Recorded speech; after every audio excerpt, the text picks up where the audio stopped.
Ladies and gentlemen, welcome back to the channel. I'm Lennon. How you guys doing? And welcome to yet another top 5 video. And today we are diving in the most brutal, the most punishing, and the most painful experiences in Total War Rome 2. Welcome to the top 5 hardest factions to play in the Grand Campaign. These are campaigns that will test your patience, your tactics, and maybe even your sanity. But if you can master them, you'll earn the bragging rights as a true Total War veteran. So without further ado, let's get started. And we're going towards number 5. And just for clearance, I did put the camera off in the screen so you have a full vision of the campaign map, so you have the full image that I want you to get. So at number 5 of the top hardest factions, we have Epirus. Epirus is one of the Greek city-states that starts out here in northern Greece. And the pros of, the good things of Epirus, it's a very strong faction. It has a good supply of units with strong Hellenic units, pikemen, spearmen, swords, support units. You do have access to elephants in the early game due to your local mercenaries, which can very much swing the battles in your favor in the early game. You have a very strategic position towards expanding either in Greece, go north, or go towards Italy and take out Rome. And basically your position is also straight away one of your biggest cons. You're surrounded by enemies like Sparta, Macedon, Athens, and even Rome as well. They really all want you dead, so all-out war is very upfront here. You have a very weak starting economy, like only 1,300 income per turn, so you have very little room for error and building troops. So you probably need to maintain your troops instead of retraining them every few turns. And also that means with a weak economy comes your danger for elephants. They are very good, but also very expensive. 600 to buy and 600 in upkeep per turn. So even though your elephants, you have one of the strongest units in the early game, they're also going to be your most expensive ones. So to cut it in short, Epirus is basically Creative Assembly's a way of saying, good luck, you're gonna need it. You're smack in the middle of Greek rival states and Rome is breathing down your neck.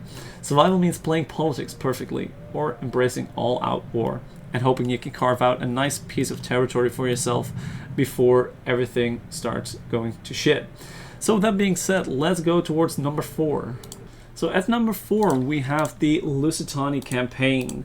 So Lusitani is one of the 2 Iberian factions you can play that start off in the total west corner of the map. And the pros of the Lusitani is they have excellent skirmishers and guerrilla style warfare units with the, I believe, which one is it? The guerrilla spearmen, which don't deploy in your normal boundaries. You have guerrilla warfare and very decent sized units. Guerrilla style infantry, yeah, we do have this very strong ambush potential in all this difficult terrain, like very much hills and forests. And beside that, the Lusitani do have that trait where you have the plus 50% chance of launching an ambush. So a very ambush heavy hit and run style play tactic. And that's also one of your pros. You have a very unique play style, since your units are mostly going to be high charge bonus, low defense units, so a very much hit and run tactics, including ambushes and all that jazz. The cons of the Lusitani are pretty visible straight away. You have very weak economy, very weak infrastructure. You start out with very little, so you have very low room for error. You are very isolated here in Iberia with enemies all around you, so you have very few options for good relations or trade if you want to expand. And in the mid to late game, you're gonna see that you lack the heavy infantry that Rome or like someone like Rome or Carthage can field. So you're gonna be in the negative for that one. So to sum it up, the Lusitani campaign is pretty much brutal for players who rely on strong economies or like heavy line infantry like the legionaries, where it means that one wrong move and your fragile armies can be wiped out in an instant. And so this is basically survival of the fittest Iberian style. There's not much more I can say about that. It's a very challenging campaign, very fun campaign. We did one on the channel as This is Total War, so I will see if I can link that one down below in the comment section or in the description of the video. So let's move on to number 3. So at number 3 of the hardest factions to play a grand campaign, we are putting Parthia. And Parthia has a few unique things that make it this top 3. So as a pros of Parthia, you do have a very legendary units, legendary horse archer units, very good horse archers, but also melee cav department. So your cavalry playstyle is one pretty unique to the game, maybe including the Scythians. You have a lot of open desert terrain in your near expansion options, which favors your mobile playstyle with horse archers and cavalry tactics. And you do have huge, like literally huge expansion options if and when you survive the early game. But that brings us to the cons immediately as well. It can be very visible. You have a very tiny starting position with only one minor settlement, which is badly defended, and all your settlement garrisons are pretty much weak compared to what everybody can field in your surroundings. On the contrary, you're surrounded by very strong enemies. You have Armenia and the Seleucids on your left. You still have Bactria on your right. You have the horse archers, the steppe factions on your northern flank. So very much surrounded by powerful enemies, and you might have great units, but they also cost quite a bit. So your higher tiered horse archer and horse armies will be very expensive to maintain. So that brings us to like one of the hardest things about this campaign is probably managing your economy with your horse archers and your archer armies.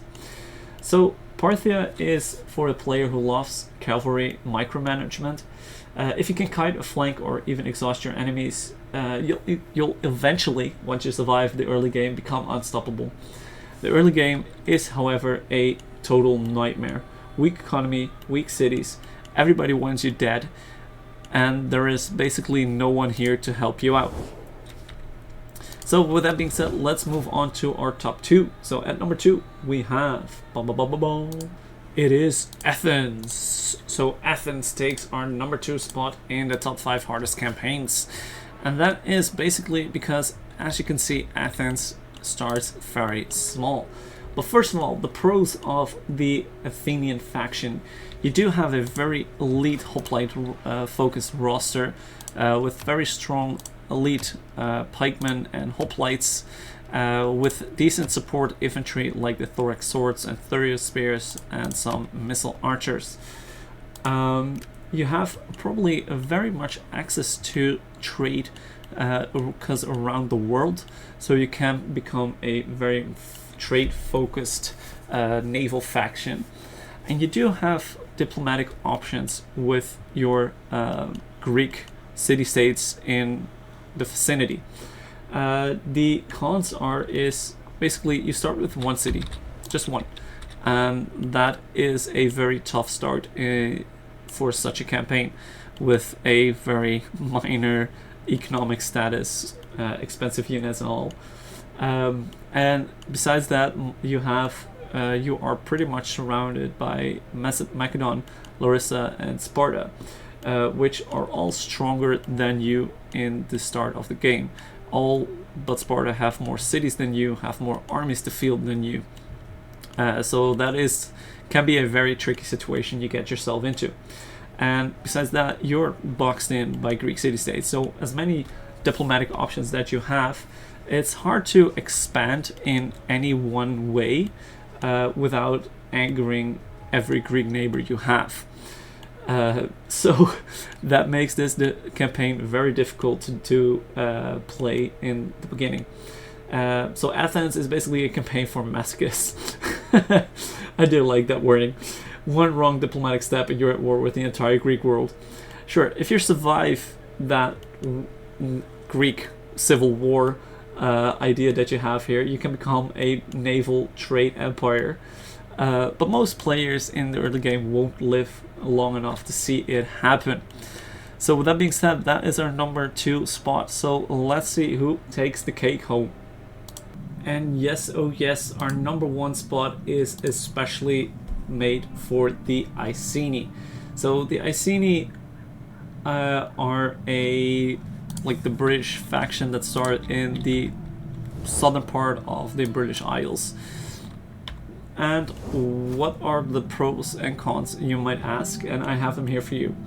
The Iceni's pros is they have a pretty decent strong roster with very decent infantry, chosen swords, heroic nobles, and the ability to field chariots in a surrounding area where nobody can field chariots. So it is a little bit more of a unique playstyle.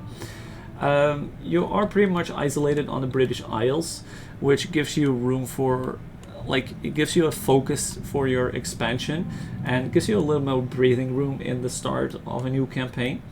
And you do have the great potential for a northern empire with the British Isles as your base step ladder coming in towards setting up your economy and your empire. The cons are, of course, you still have one city. Your economy is pretty terrible at the start, so you'll need to build up quite a lot before you can start snowballing. Tech tree is pretty slow compared to some other factions that we've discussed, and expansion to your mainland brings quite a bit of challenge with him, since you need to have multiple turns before your ships can reach the shores and can eventually support your units. But it also brings you in conflict with basically everybody that can be outclassed over here. But it brings you in contact with Rome, and it brings you in contact with the Germanic factions who have a very different play style. So they will eventually outclass you if you're not careful enough. So the Iceni might seem fun with the wild warriors and isolation in the start, but don't be fooled about that. Their economy and tech will cripple you in the long run. By the time you're ready to face Rome, they'll already have a superpower and a strong empire. So winning with the Iceni might take a lot of patience and a lot of planning before it ever gets to that. So, ladies and gentlemen, with that being said, that is all our top 5. So let's go back to this so you can see my face a little bit. And that is my top 5 list of the hardest factions in Total War Rome 2. There are still other ones that will really push you to your limits, but mastering them is also the most rewarding. What do you think? Did I miss anything? Did I miss an even harder campaign? Did I miss anything? What are your thoughts? Drop thoughts in the comments. And by all means, that was the video. So don't forget to leave a like. Don't forget to comment. Don't forget to subscribe. And I'll see you guys next week.